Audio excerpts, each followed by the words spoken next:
Earthworks and waterflows. So now we're going to start moving into systems, guys. So we start look at more things in like strategic components of permaculture.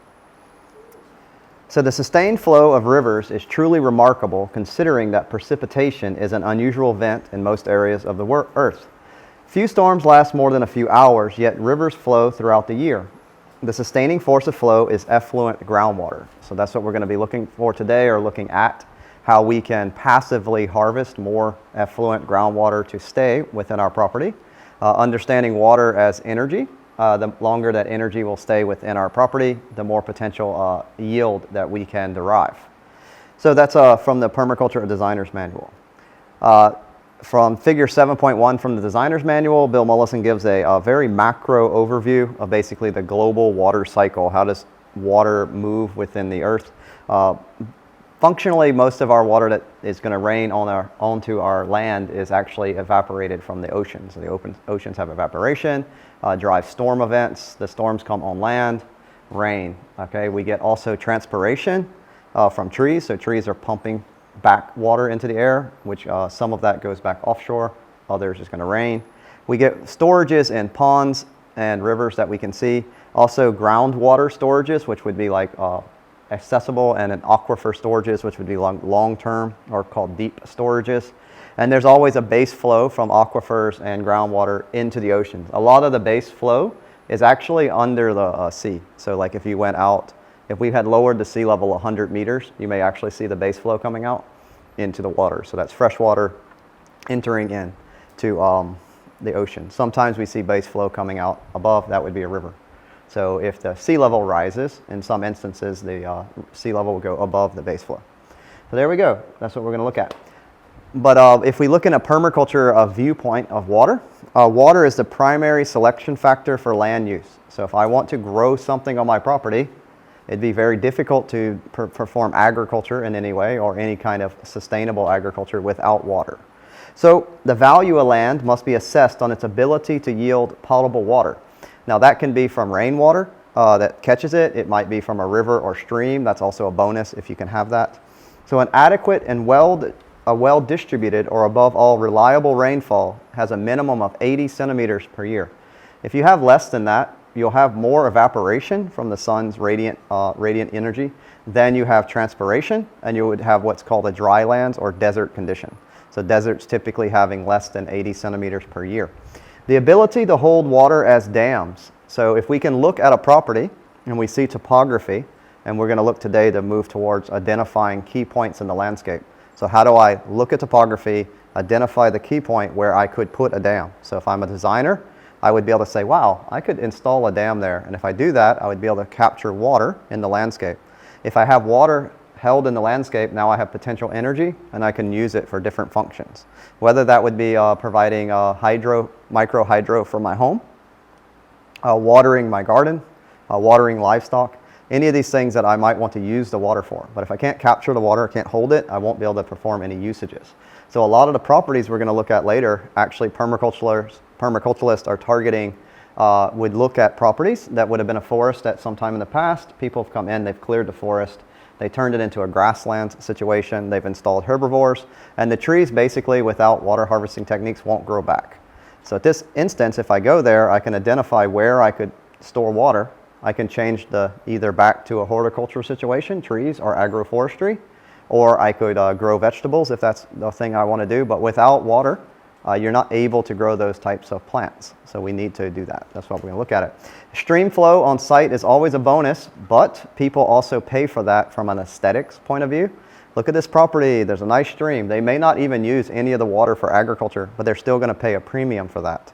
So we can also say, well, the water usage could be a premium for us. If you do have a stream flow, make sure you know what's upstream. So if upstream has contaminants, that might not be something you want. Also, sometimes for agriculture, you may not have the right to use the stream flow. So you couldn't actually utilize it. So make sure that you can utilize it if you're paying for it for agriculture. So water is already a commodity, and the future supply and demand issues will make any site with surplus profitable water a profitable endeavor. So if I'm able to store water here, in Raktamachat we store in the millions of liters. So currently I have 10 million liters of water storage. And each year I add in like in the realm of last year, I dug another pond, 1 million liters of water storage per year. The more water storage we have, the more capacity we have to change the agricultural system that we hear, because we can pump the water, like for our gardens every day, Deere turns on the pump to sustain the garden in that fashion. Most of the plants without water during the dry season would die. So turn off the pump, 2 weeks later, there's not a living thing in that garden. So we have to appreciate that the value of that agriculture is tied to that. So all other factors in land selection really are secondary to water. You can get water, you can do other things. So there's plenty of water in the world if we decide which ways we can store and use it carefully. So there's multiple ways that are accessible to us to store, capture, and use water. So we'll look at cloud seeding, forested ridges and mounds, keyline systems, swales, ponds, terracing, like rice field terracing, and dams. These are all capacities, what we describe in permaculture as earthworking or earthworks. So we're going to look at the different types of earthworks that you could employ on a particular piece of property.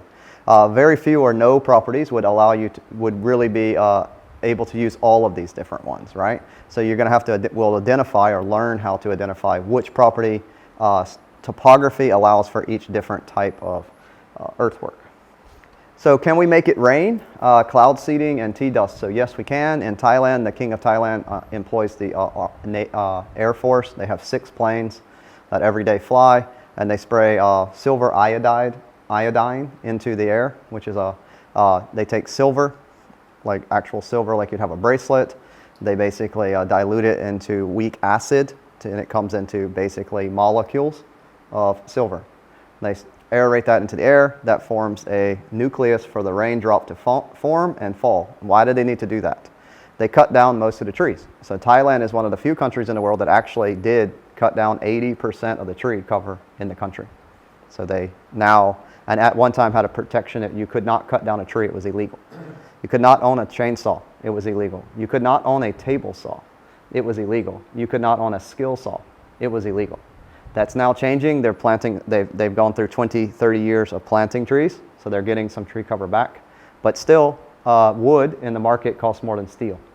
So if I want to buy a piece of a 2x4, will cost me more than if I bought steel, 2x4. So you can imagine what happens to a country when we lose their tree cover. Things become expensive. So once initiated, the effects can't be really stopped. So they seed the cloud and it just drops the water. Okay, that can induce flash flooding. If it's in an area where they're not able to maintain or slow down the water, right, that can have negative effects. Okay, so some things that if a country is taking that on at a country level, some precaution strategies that they could also employ with their seeding program is they can construct flood basins. So if the rain comes down, it would go into a basin and be held. They could make oversized swales, so large swaling systems to drop and slow down. Large sand dams, so if it's in a more of a desert region, they do have and could make it rain in the desert, but at that point, where do they store the water? Water spreading system, so if you do capture the water into the reservoir, where does it go? How do we spread it out to the, say, farmers? And then they could put down, before they made it rain, pelletized seed. So if they put out pelletized seeds, when the rains came, then the grass could grow back. So you could grass and or trees. So if I do make it rain, what's going to grow? These are things that would be maybe employed in deserts to try to regreen a desert. And gabions, also if you have a system in like a desert, they have flash floods. You can use rocks, and we'll look at later, how to create a gabion to slow down the water in a desert situation with rocks. So cloud seeding can increase precipitation as much as 30% in areas without sufficient precipitation. So this is only typically done in an area of extreme drought. So it has cost involved of flying airplanes, a governmental thing. So they're only going to do it when people are near starvation levels. If they don't make it rain, everyone's going to lose their crops. People won't have food. This is a solution, but maybe not a broad scale solution. And not something typically that we could do as a permaculturalist. But forested effects, we can look at this. So this is the basis of what that's about.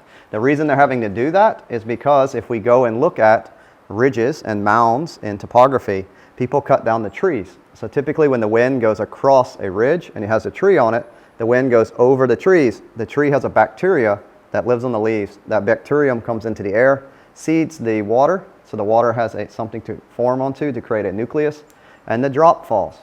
Contrary to graphics artist representation of the world, raindrops don't make a teardrop. Raindrops stay as a perfect sphere the entire way down until they hit over the nucleus of a bacteria, typically, or pollen bacteria or something like that. So windward slope forest is what we're talking about. So we have a slope on a property. We need to maintain the trees on the top of the ridge. That's what makes and facilitates rainfall. That's known as crossed wind tree lines. So, or slight earth rises. So anytime we see topography and we see a slight rise in the topography, that would be a great opportunity to put trees across like a windbreak to facilitate rainfall. So it's been known if you do this to induce air humidity, cloud formation, and even rain. So as a designer, we want to look into strategically planting crosswind ridges anytime we see them in a landscape, if we have the ability. The ridges should be planted lying in a path of summer afternoon sea breezes if you're near the coast that flow inland or located where air drifts in at night. So in any of these places where we see these condensation airflow events, we can cross them and induce rainfall.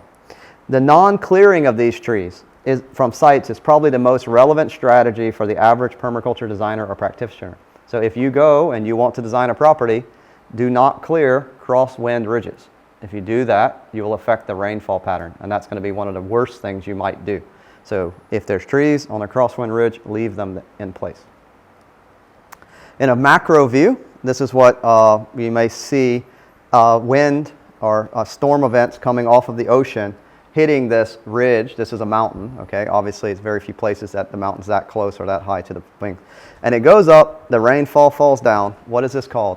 Behind the mountain is called a rain shadow. We see this in a lot of islands, like in the oceans. You have a rainfall event, the monsoon always coming from one direction.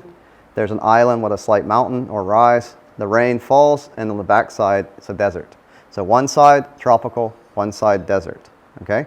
Don't purchase property in the rain shadow, even though it might be cheap, right?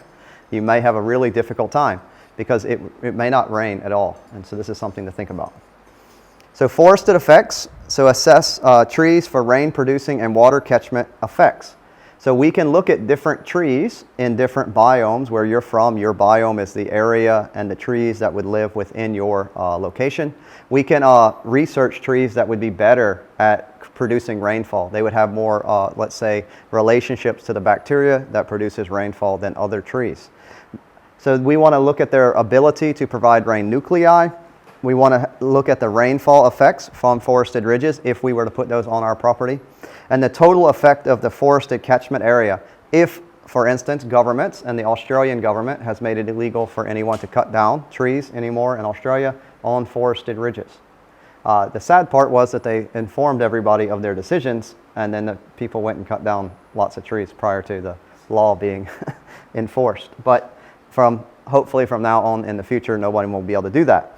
So the permaculture's designer's role is to recommend or create permanent forest and maintain the preservation of older forest on crosswind ridges and on steep slopes. So they'll move into soil conditioning and revegetation. So assume that we have not cut down the trees if they are present, or if they're not, we put them back on crosswind ridges. After that, we look at the more open spaces, and we can look at what's called soil ripping or keylining. Okay, so this is a contour plowing, but without turning over the soil. So we're going to look at what that is. It's a big part of permaculture earthworks. So soil ripping followed by revegetation, trees, and non-destructive agriculture is an effective strategy for increasing the soil's ability to hold water on site. So what does this basically mean? A lot of times we may go to a place that they've cut down all the trees. There was a forest, after which point there's herbivores. The herbivores are mismanaged by not being allowed to move. So they compact the soil. We get very compacted soils. The rain comes, the water flows over land. In some instances creating erosion, in other instances just leaving the site. It's not able to penetrate through the compacted soil. So in this instance, we have to decompact the soil. So how do we do that? We're going to see what's called a ridge tine plow, and they're going to cut slits. So call them micro swales. So we'll take, like an example, a knife. I stick it into cake, and I cut the cake, right? If it's a good knife, I pull it through and it just makes a slit. And if I make a lot of slits and I turn the cake sideways, slit, slit, slit, slit, slit to contour, and I poured water, the water would go in the slits, right? Instead of flowing down the, say, icing. That's the concept. So we want to slit, So the water will flow into the soil instead of running over land. Trees, through evapotranspiration, increase water cycling and rainfall. So if we actually put in trees, trees allow, and their root systems allow the water to infiltrate, and then they pump the water back up to increase the actual rainfall. So you can consider, and in the Amazon, Bill Mollison once described the Amazon, it would be very difficult to describe the Amazon as a rainforest or a pond. There's so much water trapped in the biomass of the trees, and they're pumping it in, they create their own rainfall system. So the Amazon functionally makes its own rain. So this is the idea. The more trees you have, the more humidity that would be over your site, the more potential for when rain comes, it would fall on your site than, say, a site with no trees. Grasses and other vegetation also decrease runoff and erosion. So deep-rooted species also increase infiltration. So sometimes it's not appropriate maybe to put up trees, but we could put up species like vetiver grass. Vetiver is a grass that looks very similar to like lemongrass, but much bigger. It has like it can have a taproot that goes down 2 meters, even longer in some situations. So in that instance, it goes down, it breaks up the subsoil, and if we plant vetiver, which is a clumping grass, so similar to like lemongrass, and we plant them all close together, we basically make a berm or a speed bump. So when the water comes down, it hits the clumping grass, can't go through like a pinball machine, right? Slows down. That would then have time to infiltrate the soil, especially on a really steep slope. I can't really go in to get a swale in. If I put a swale, I may actually cause a landslide, right? So I can't really dig in. But what I can do is plant vetiver. So little vetiver shoots that I do in my nursery can come and plant those. Then they grow up and the roots will hold the side. So what you'll see, they call it salting, but you plant the vetiver in rows, maybe every meter apart up the hillside. And you'll see that on like Earthworks to do with road construction. They come in and plant those types of grasses in slits up the hillside. So particularly species are especially adapted at storing water in their biomass. So if you also want to do water storage, think of things like papaya, like bananas, like palms. These things will store water, coconut trees. So they'll take the water in during a rainfall event and store it to produce the fruit at a non-rainfall event. Even you could construe that a weird plant like a lime tree. The lime tree fruits in the dry season. So it needs drought to induce fruiting. So in the rainfall event, it grows, and then it doesn't have any rain, and you get fruit. So these are type of trees that may be things you would like to look at. So palms, cactuses, and guavas.